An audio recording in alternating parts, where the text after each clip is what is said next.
Okay, well, welcome everybody. I apologize again for our late start. You should be seeing my intro screen there. My name is Conan Jurgens. I'm with Newform. I'm a senior training consultant and senior training technician here.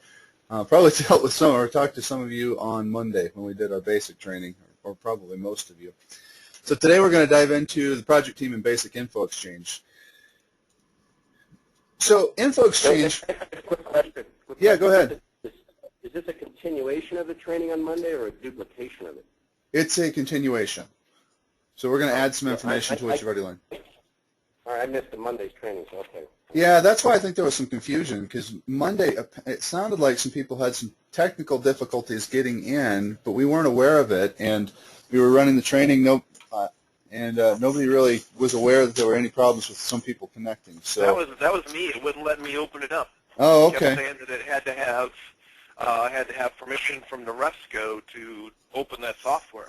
Oh, interesting. Okay.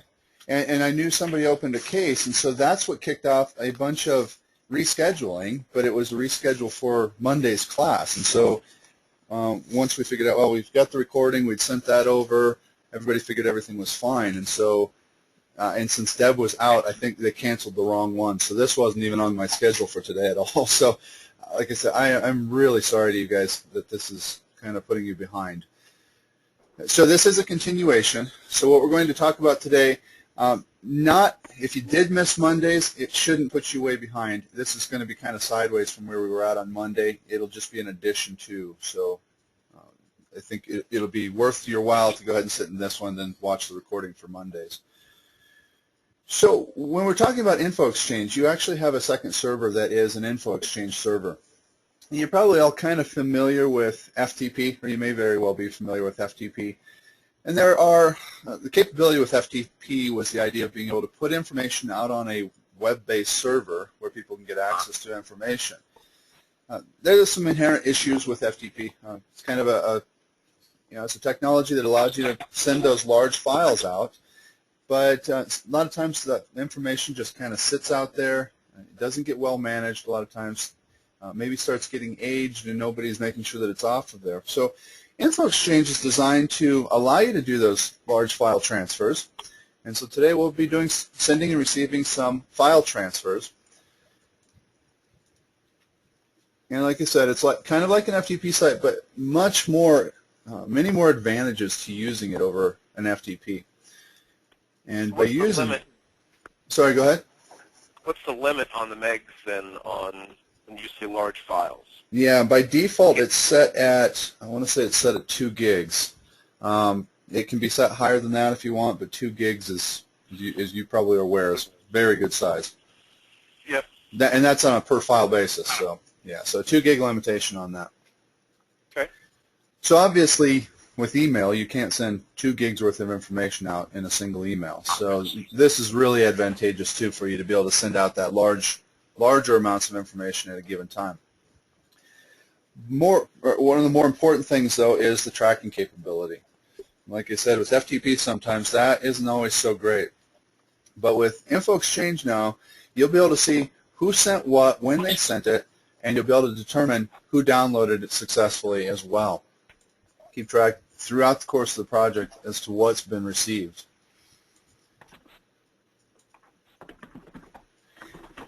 The other advantage of Info Exchange is it actually gives you an external web page. So it gives you a web portal to a lot of the information that you have when you're in the office.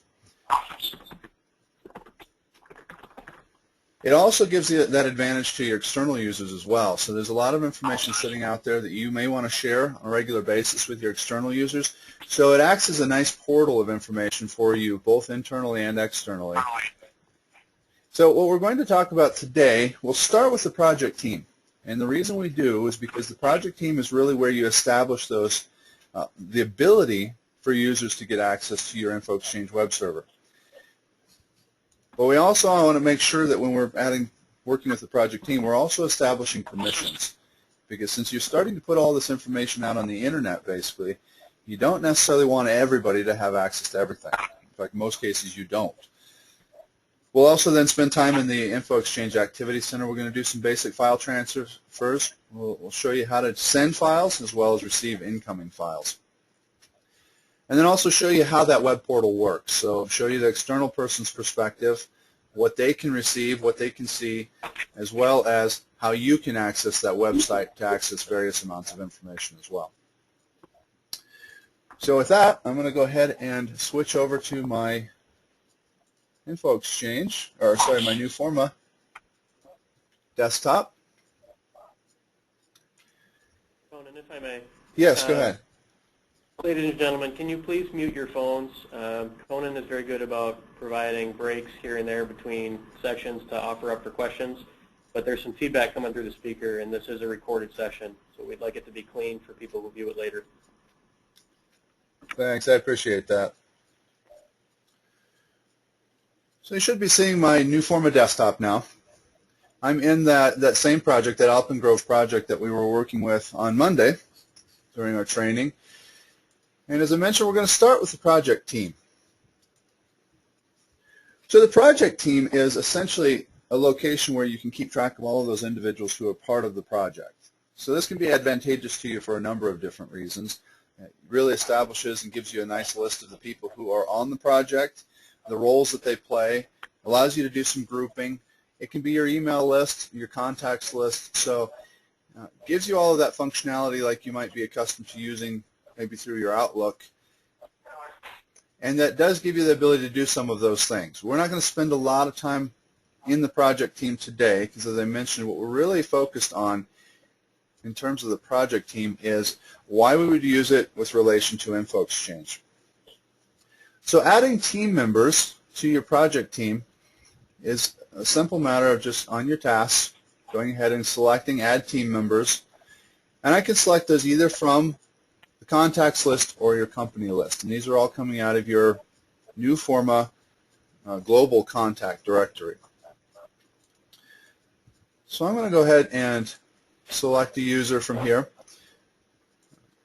Again, using those column headers, I'm able to very quickly filter. So when I'm looking for somebody, maybe I want to add my contractor to Info Exchange, I can find his contact record, go ahead and click OK.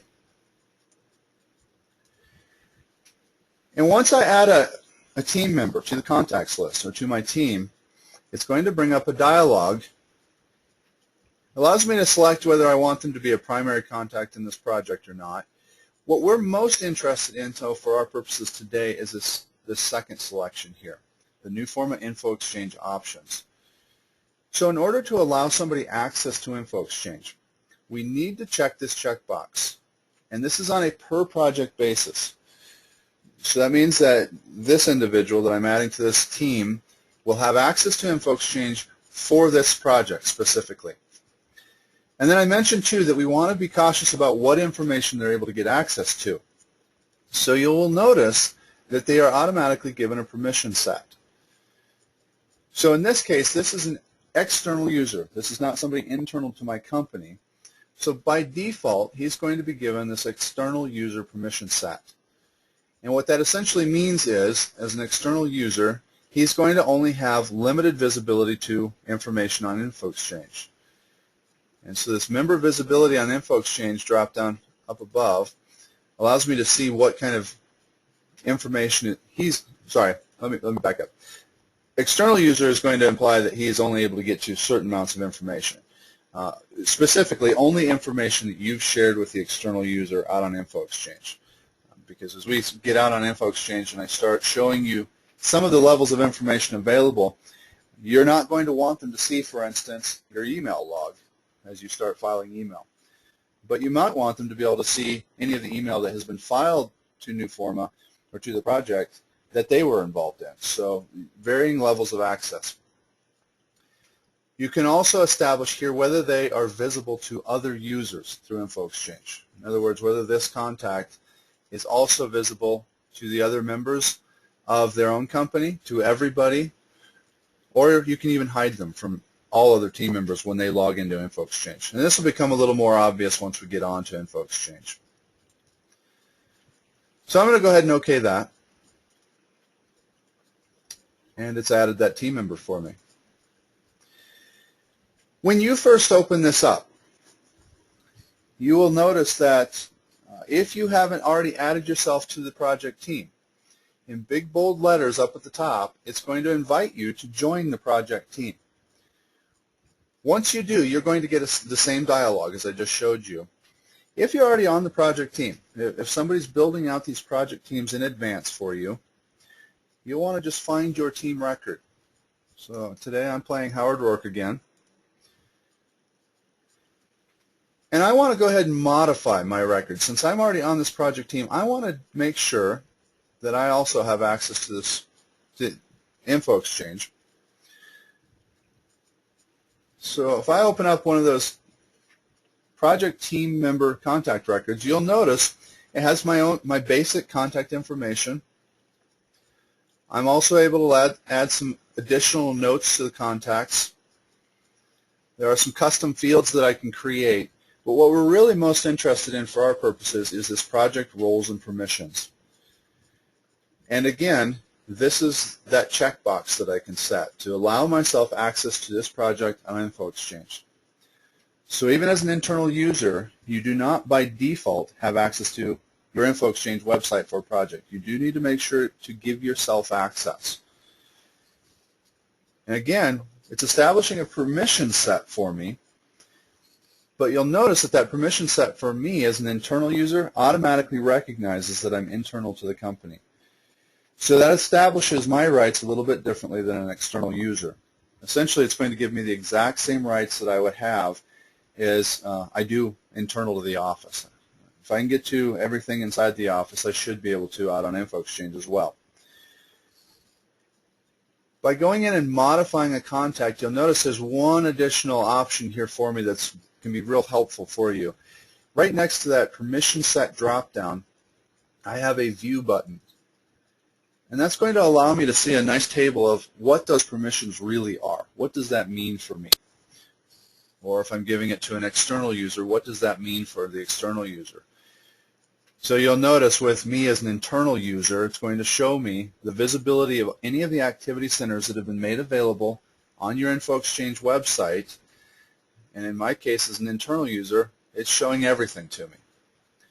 And where there are instances that I can actually create new information out on InfoExchange, it's going to say yes. So it is giving me permission to make new things, edit, close, and even administer things out on InfoExchange as an internal user. For your external users, that visibility will be different. It will be narrowed down, so it's only going to show them things that they're included on. And in many cases here, it's not going to allow them to, may not allow them to close things out, may not allow them to create some things that you can. Are there any questions so far on giving permissions and adding members to the project team?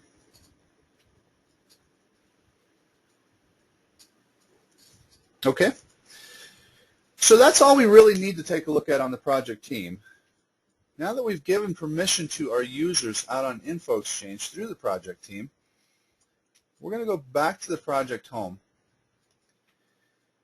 And we're going to spend our time now in the InfoExchange Activity Center.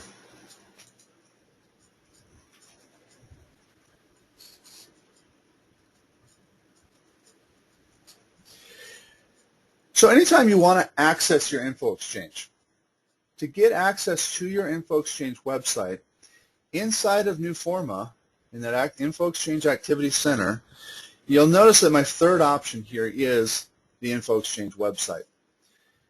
Now obviously that's not going to be very handy to you when you're out of the office, since you can't get access to Newforma.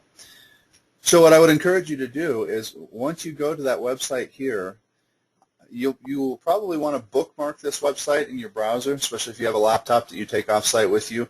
Bookmark that website, make note of that website so that you know where your InfoExchange website is at, so that you can get access to it while you're out of the office.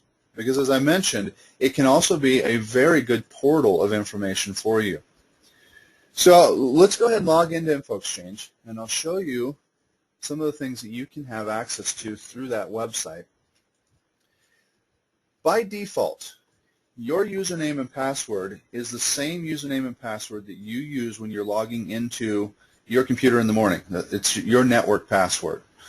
So whatever you sit down at your computer and would normally log in with should be the same thing that you use on your InfoExchange website. And by the way, failed to mention while I was back here, in the project team, as soon as you check that checkbox to allow InfoExchange access to your users, it is going to send an email to them.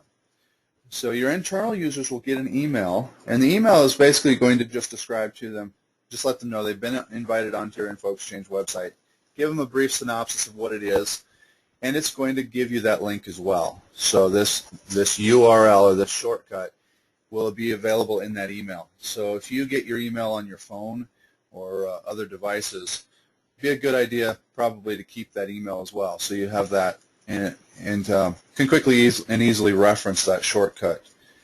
For your external users also, as soon as you check that checkbox and click OK, it's also going to send them an email.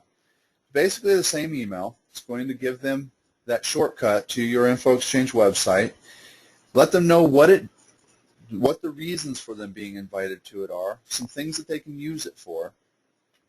But for them, it's also going to supply them with an initial username and password. Now, we don't want you to have to manage that kind of information. We want this to be very hands-off for you. And so that initial username and password that they are given is just a temporary one. The username is going to be based off of their email address. So that's something easy for them to remember, obviously. The password will be a one-time use password. As soon as they use it, it's going to force them to change it to something that they can remember. So hopefully, by them setting their own password, it'll be very easy for them to remember it. Shouldn't need to call you up and tell you, hey, I can't get in, I can't remember my password, can you reset it, can you send me a new one? It will also... What's that? Real quick, is there a time limit on their sign-in and password? No, there's not. 6 months of the project, no? No, once you send it to them, they may lose their email during that time frame, and you may have to resend it to them. And I'll show you how to do that. But otherwise, no. Once they get that initial password, it's available to them until they use it. But as soon as they do, it's going to force that change. The other thing that's nice. Sorry, go ahead. When you close the project, just real quick, I'm just trying to understand a couple things. Sure. When you close the project, does it, what I'm trying to do is, okay, I've got a contract subcontractor and the job's over, can he continue if I don't ever close that job, or, how long do they have access to that? Sure, yeah, as long as you have that check mark checked inside of the project team record and the project is active, they'll be able to get into it. As soon as you archive the project, take the project offline, anything that you do that removes the project basically is going to end that InfoExchange access for them. Or if you uncheck that checkbox, it will immediately remove or revoke their right to log into it. As a note, and I think what you're getting at is the files themselves that are posted to InfoExchange have a default expiration date that we set through the server settings. So even though they may have access to the InfoExchange, there won't always be data there. Once the data has outlived its 3-week or 2-week lifespan, it'll be removed. Yeah, and that's exactly right. And I noticed Andrew posted a couple of chats here. So he did comment that for you guys, and this is, double check this, sometimes it is the case that you do need to put your carrier/username for your username up here. So if you hadn't noticed that. So it sounds like in your case that might be needed. He also comments that it is based on the life of the file, which is true. And as we start doing some transfers, I'll show you that you can set that, and I'm presuming from Andrew's comments that you are setting a time limit on how long those files can sit out there. That is not necessarily true of everything, though. So as we walk through some of the information on InfoExchange, I'll show you areas where that information will be there for the life of the project, especially for you as internal users. All right. Any other questions? Okay. So I'm going to go ahead and sign in. I'm going to log into the website. And as soon as I log in, you'll notice that the view that I get is very similar to what I would when I'm in the office inside of New Forma Project Center. I get those two tabs, that My Projects tab and the All Projects tab. So I can see all of the projects that are available. You will notice, though, that some of these projects are highlighted in blue for me. Some of them are not. Same is true over on the My Projects tab. Some of these look like they're a hyperlink that I can click on. Others are not. The reason for that is, as I mentioned, granting yourself access to projects is on a per-project basis. So I have given myself access with that check mark on my project team contact record for these 3 projects.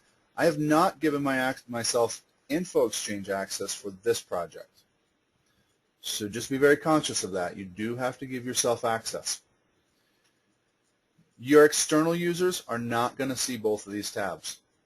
They are only going to see the My Projects tab and those projects that you've actually given them access to. So I can go ahead and click on my Alpengrove project, for instance, and I can see all the activity centers that are available to me. So you'll notice that on this home page, I have shortcuts kind of like I do in New Forma Project Center as well. So I have access to various activity centers. These are not all of them, though.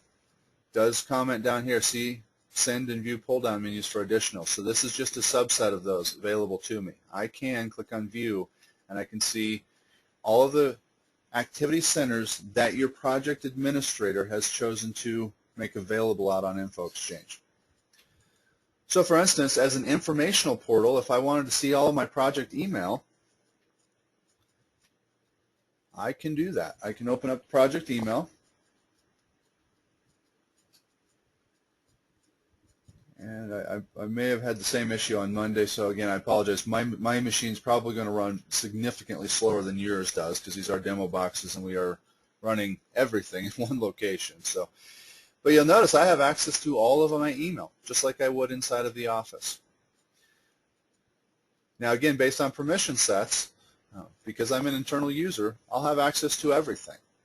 So from here, I can sort my columns, I can do searches, I can filter my columns just like I can with New Forma Project Center. So I can very quickly find information this way.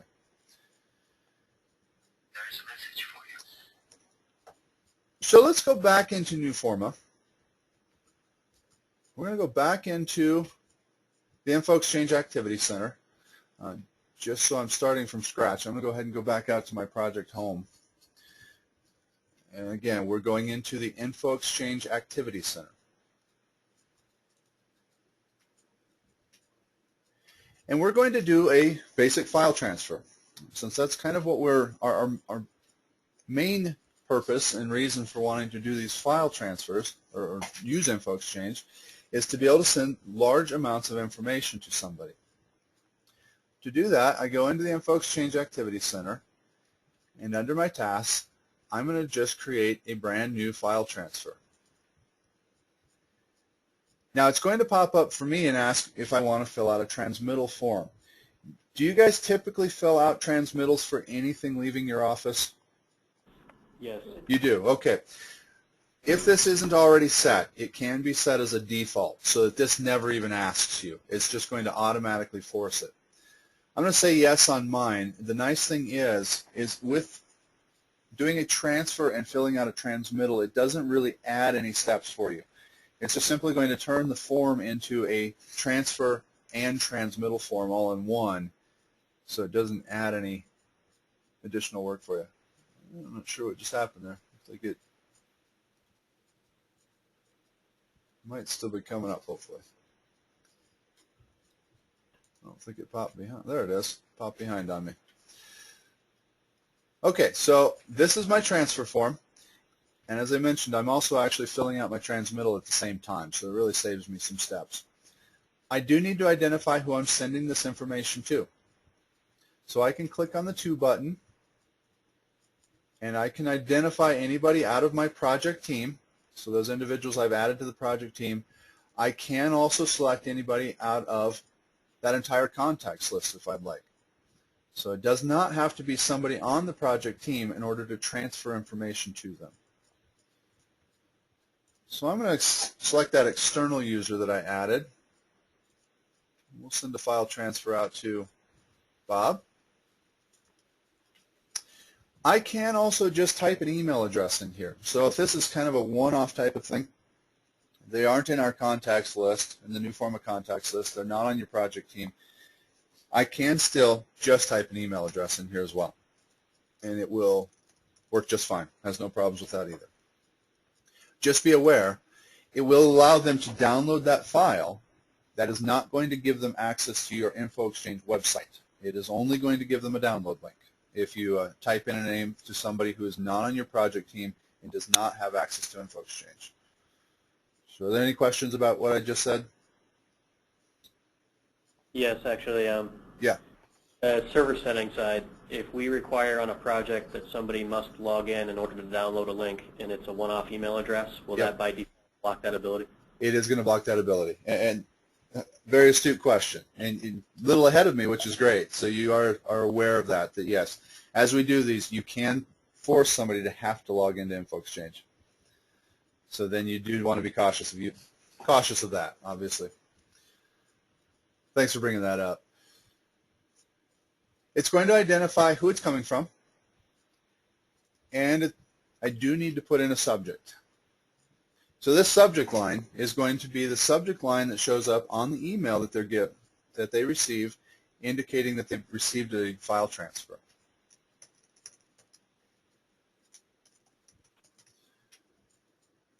I can establish any purpose for it I want to from the drop-down list. And by default, since I'm sending it through InfoExchange, it's going to establish that that's how this is being sent. This is for your transmittal form, letting it know that this is how this was sent. I can put any remarks I'd like on that transfer. These remarks are going to show up in the body of the email that they get.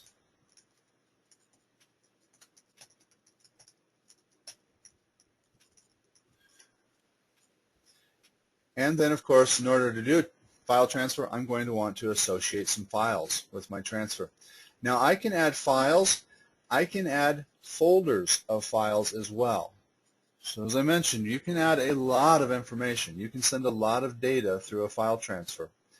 I'm going to go ahead and just grab a few files here. I'm going to grab a couple of my as-built sheets. I'm also going to grab a CAD file, a drawing file.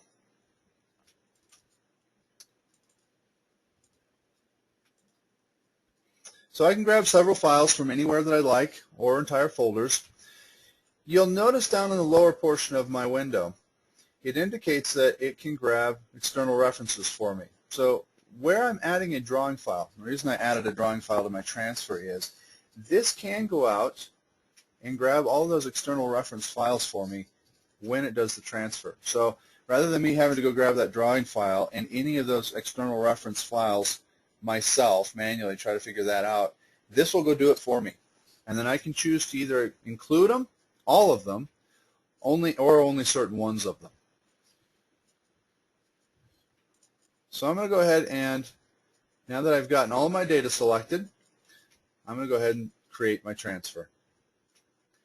And I'm going to select this print or email form after filing so that I can show you that transmittal form that's actually going to go out with this.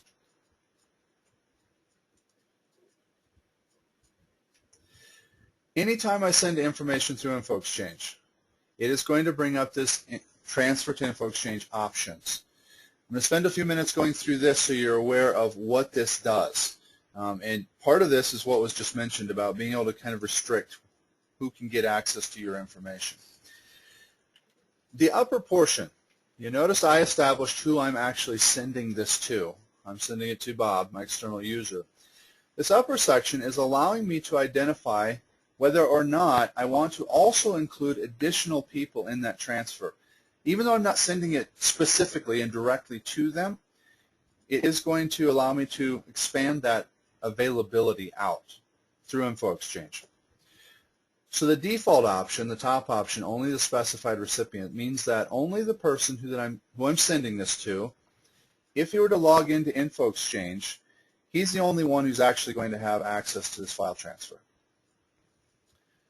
The second option is indicating that the person I send it to and anybody who's identified with the same company on your project team and has access to InfoExchange will also be able to see that file transfer if they were to log into InfoExchange.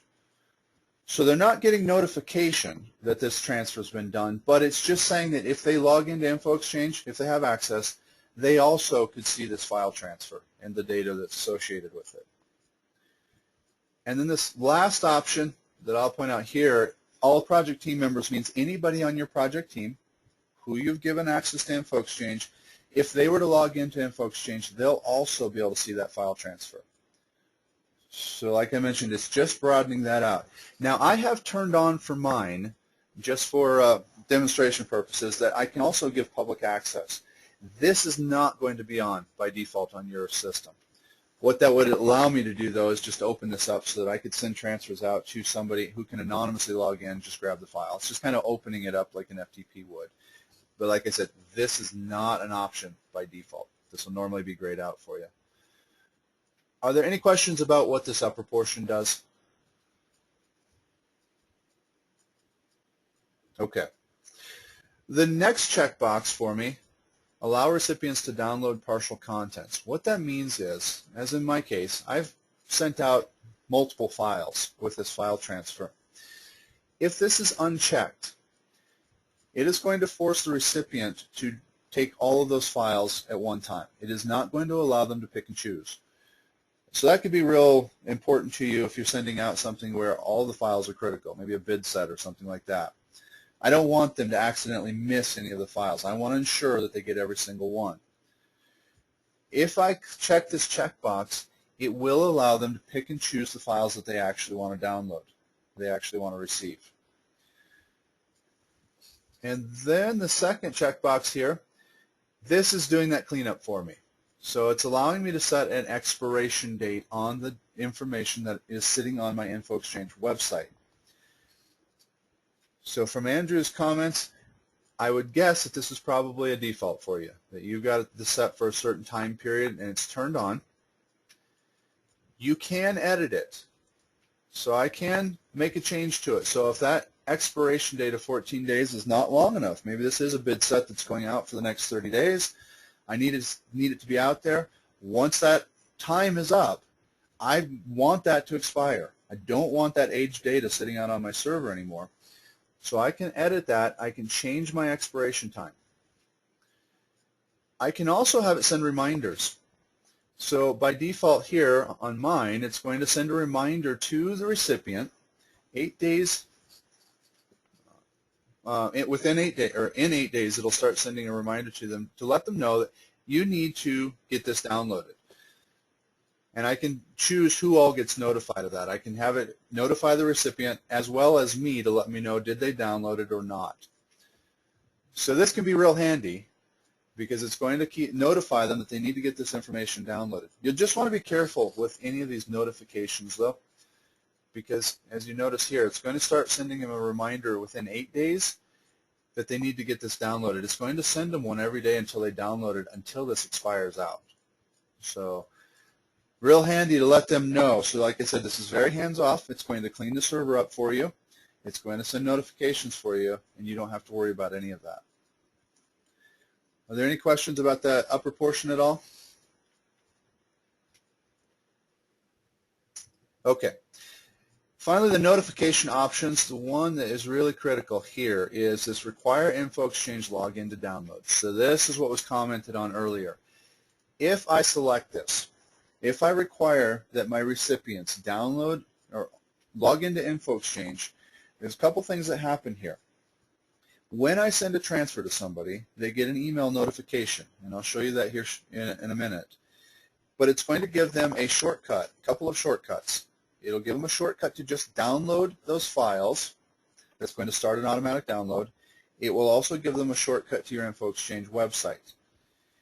If you check this checkbox, It's going to eliminate the download shortcut. It is only going to give them a shortcut that takes them out to your InfoExchange website.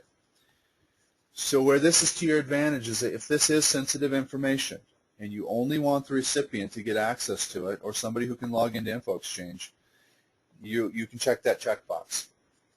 But as was mentioned, if whoever you're sending this to does not have InfoExchange login access, this is going to prevent them from downloading those files. So I know I took a little bit of time on that. This is kind of a critical area for you to make sure you understand because it will come up every time you do a file transfer. Once you start making these decisions, though, some of these checkboxes are set by default for you. Some of these are sticky. These upper portions are sticky. So once you make a selection, every time this box comes up, you'll start being able to just click OK and blow right through it. Are there any questions that I can answer about those options at all? Okay, so I'm going to go ahead and just OK my transfer.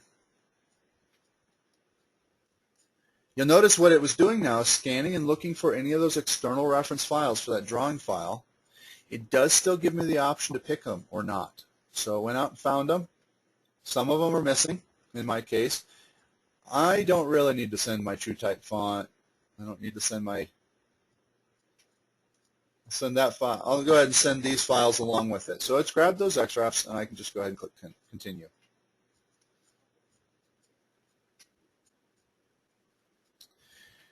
There's that transmittal form that was filled out automatically for me.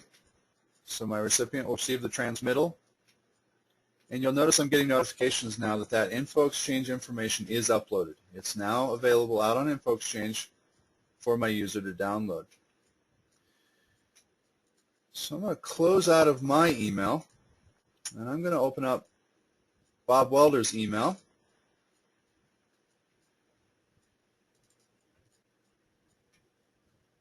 So you can see the email that he receives, letting him, the notification email that he receives.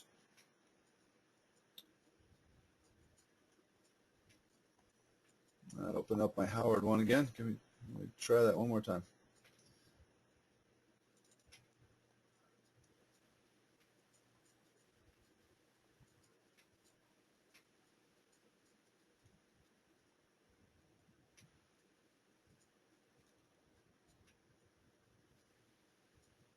There we go. So there's the notification that was sent to Bob, letting him know that he got a file transfer. It attaches the transmittal form for him. And there's those two links I mentioned, a download link as well as a link to allow him to sign into your InfoExchange website, along with any of the information that was put in the body of the email. And since I gave him the ability to download those files individually, he'll also have links down here. So I'm going to go ahead and I'm going to download all those files. I'm just going to use that shortcut. That's just going to start a download for him. So he can choose to go ahead and save those files wherever he'd like. Just throw them out here on my desktop.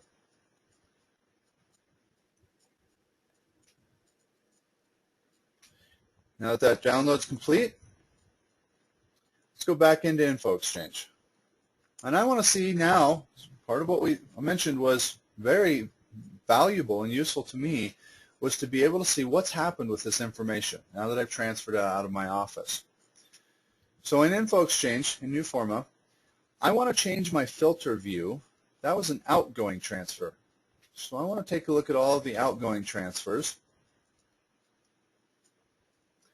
And I want to find that transfer that I just sent today. So I'm going to sort my date column. And there's that transfer I just sent to Bob Welder. I'm going to refresh my view here real quick. Oh, actually, there we go. So you'll notice down below when I select my transfer, I have a changelog tab. That's going to show me when I created this file transfer, who created it, that it got uploaded to the InfoExchange website successfully, and it gives me notification that Bob Welder downloaded that file at 11:24 today. And if I take a look at these tabs, 2 tabs over, I can see those transferred files. So this is the files that were transferred with that that info exchange transfer. These are, you'll notice from the heading here, these are record copies. So this is a very important function of what info exchange does. 2 years down the road now into the project, and Bob Welder's calling me up and telling me that there's a problem on the project, and he believes that it's our fault because he didn't get the right documentation, or we sent him the wrong thing. I can come into my transfers and I can see, well, Bob, I see that you downloaded that information on August 28th, that you got it successfully, and these are exactly what you got. So we're taking a copy. You remember that I pulled some files out of my file system, but we're taking a copy of those, we're zipping them up, and we're putting them into a record copy storage location. So these will be, 2 years from now, the exact copy of what was sent to Bob at that time. So I've got very good record retention of what happened. So are there any questions about doing a file transfer?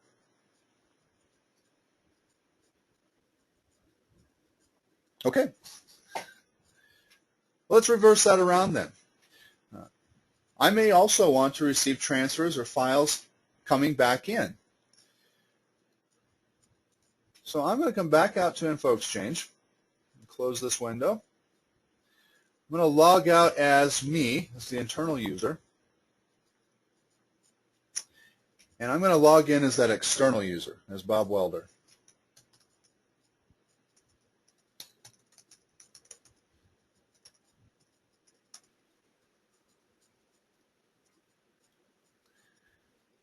Now you'll notice, as I mentioned, Bob has no All Projects tab. He's only got the My Projects tab. All of his projects that are available here he's going to be able to log into, because the only ones that will show up here are ones that he's been given access to. So I'm going to log into that Alpengrove project. And you'll notice his view is going to look very similar to mine. He has access to most all of the activity centers that are available to me as well, because we've allowed that. We allowed him to see those without external permission. But you'll notice if I log into the project email activity center, for instance, the only options he has are to see messages to him or from him. So any email that somebody internal to your office has filed with the project will be available out here to him, but only the ones that he was involved in, ones he's really already seen because he was on them. So that permission set will limit his ability to see things out on Info Exchange. We'll go back here to the project home. And we are interested then in sending some files. So he wants to do a transfer to me. So he can select the Send Files option.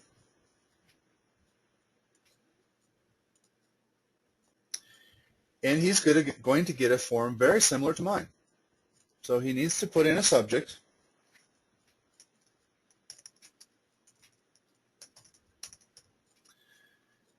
He can select the to and the CC lines, but you will notice for him, this is a drop-down. So that's significant because Bob can't just use my Info Exchange transfer to send off picture and music files to his buddies. He's only able to send things to the project team. And you'll recall that we set that visibility, so he can only send things to the project team members that are visible to him. So I'm going to use that column header, and I'm going to filter for Howard. And I'm going to send a transfer into Howard. I can put any remarks that I want to show up on that email for Howard.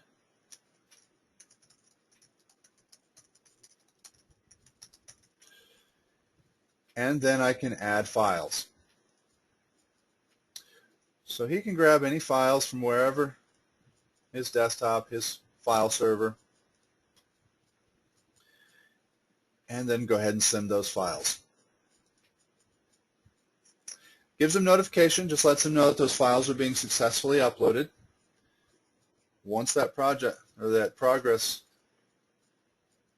bar goes away, we'll know that those files are successfully uploaded. Okay, there we go. So now he can see in his outbox that transfer that he just sent today. Let's come back over here into New Forma. I rather than closing out Bob's email again, Howard's going to get a similar email as Bob did. So he's going to get an email from Bob now. It looks very similar to this. The only difference will be his shortcuts are going to be a shortcut directly into New Forma Project Center. So that's going to take him right to the incoming transfers, and it's going to highlight, let me get these ordered again.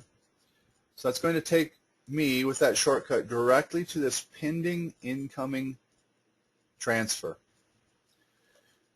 So you can see that it's just waiting for me to acknowledge it.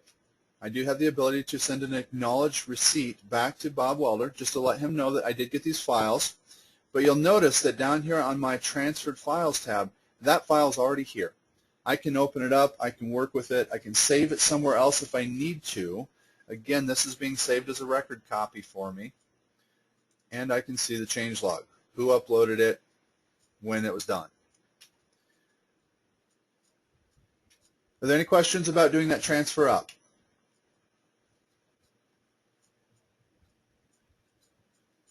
Okay. I'm going to go ahead and acknowledge receipt. So what this is doing for me is it's just sending an acknowledgement back to let him know that I actually did receive this. I can also have it extract those files for me at the same time somewhere else if I'd like to. Not necessarily a necessity, since that file is sitting there as part of that record copy. I'll go ahead and acknowledge that receipt for him. And what that does for Bob is it gives him similar tracking capabilities as it does for me. So if Bob comes into Info Exchange, the website, and he wants to take a look at that transfer and see if, make sure that somebody got it, he can click on the transfer that he sent.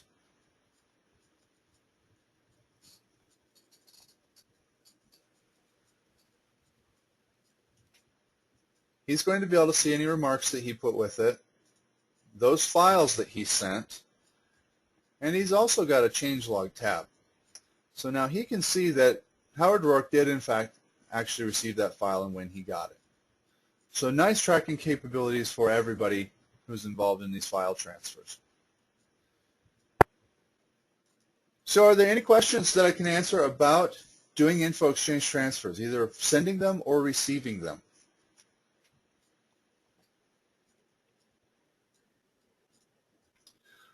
All right, well, let me go back to the project home.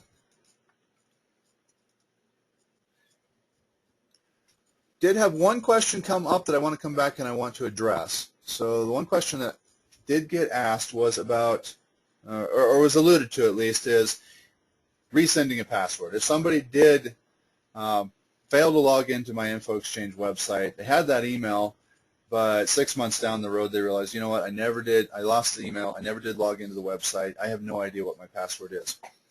I can select a user from my project team. So if Bob Welder never logged in or he forgot and didn't get it, I can resend his Info Exchange login information. So over here, the fourth option down under my tasks, if I select my user, is to resend that Info Exchange login information. So that would give him that initial username and password again so that he can come out here and log in to the website. Now keep in mind too, the nice thing is, as I mentioned, on the sign-in page of your Info Exchange website, should Bob forget his password for some reason, he can always select the Forgot Password option, and that's going to generate an email to his email address. So since that's his default username, it's going to generate an email to his email address, and it's going to allow him to initiate a reset of his password. So he'll be able to come back out here. It'll give him another initial one-time use password that he can come out here, he can enter in, and then he can change his password. So again, this should be very hands-off for you. The intention is that it will keep itself clean for you. It's going to track everything for you, and it's going to allow your users, internal and external, to be able to get access to that information and not have to, hopefully, be calling you all the time and asking for it. Question on passwords. What about when we have to change our internal password every 6 months or whatever they make us do? Sure. Does that Yeah. automatically get done? It does. It automatically passes that through. So you don't have to make any changes to this. It's just passed straight through to it. Okay? Yep. Good. So that's pretty much a straightforward file transfer using InfoExchange and using your project team to establish those rights. Are there any questions about anything that you've seen today that I can answer for you? Do we have to check our client's computer to be able to do this? I mean, some of our clients have some pretty antiquated machines. Right. Shouldn't have to, although I'll categorize that a little bit. I mean, we do keep it up to date so that it's going to work with standards-based browsers, but for the most part, getting to your InfoExchange website is just a browser-based website. So if they've got a very old browser, there is always potential for problems getting access to certain websites. But varying browsers should be fine. We do know that and we ensure that it works with all of the most common browsers, Firefox, Chrome, Safari. For the most part, any of those modern standards-based browsers are going to work just fine. The other thing I'll point out is a nice feature of it is the InfoExchange website. I'm not going to see the link on mine here, but this is also a behind the scenes, nothing that you had to do, but behind the scenes, there's also a mobile optimized version of this website. So if you're going to it with your tablet, or more specifically probably with your phone that's got that real limited real estate, this is going to optimize for that screen. You'll still have access to all of the same information, but you'll just see it in a format that fits the screen much better.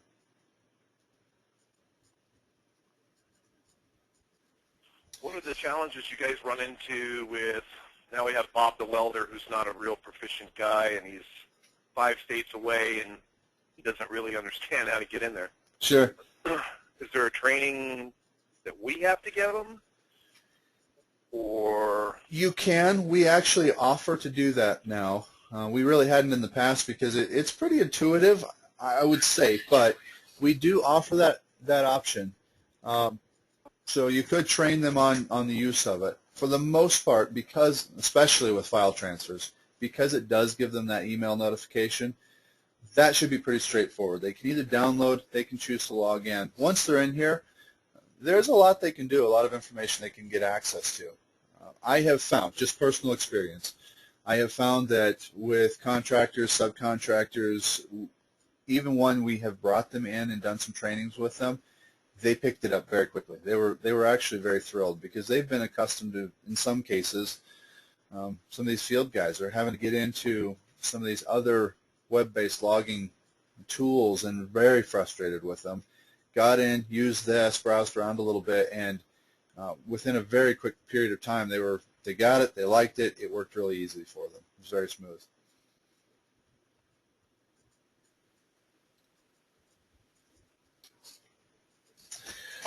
All right, any other questions I can answer for you?